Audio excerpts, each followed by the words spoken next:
টানা হামলায় নিহত ইরানের শীর্ষ পারমাণবিক বিজ্ঞানী ও সামরিক কর্মকর্তাদের রাষ্ট্রীয়ভাবে বিদায় জানাবে তেহরান। আগামী শনিবার সকাল ৮টায় রাজধানীতে আয়োজিত হবে তাদের সম্মানজনক জানাজা। ইসরায়েল ইরান চলমান সংঘাতে প্রাণ হারিয়েছে অন্তত ১৪ জন, যাদের মধ্যে রয়েছে দেশটির গুরুত্বপূর্ণ বিজ্ঞানী ফ্রেদওয়ান আব্বাসি, মোহাম্মদ মেহেদি, আহমদ রেজার মতো গবেষক এবং জেনারেল হোসেইন সালামি, মোহাম্মদ বাগেরি, আলী রশিদ ও আমির আলীর মতো সামরিক কর্মকর্তারাও।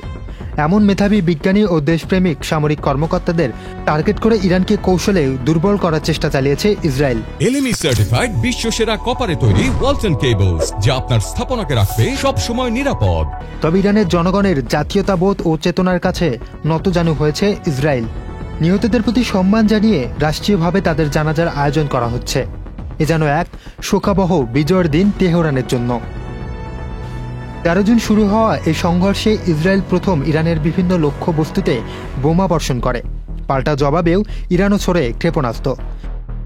এরপর ২১ জুন যুক্তরাষ্ট্র হামলা চালায় ইরানের ৩টি গোপন পারমাণবিক স্থাপনায়। এই আগ্রাসন শুধু আগুন ডেকে আনেনি, বরং নতুন করে জাগিয়ে তুলেছে প্রতিরোধের শপথ।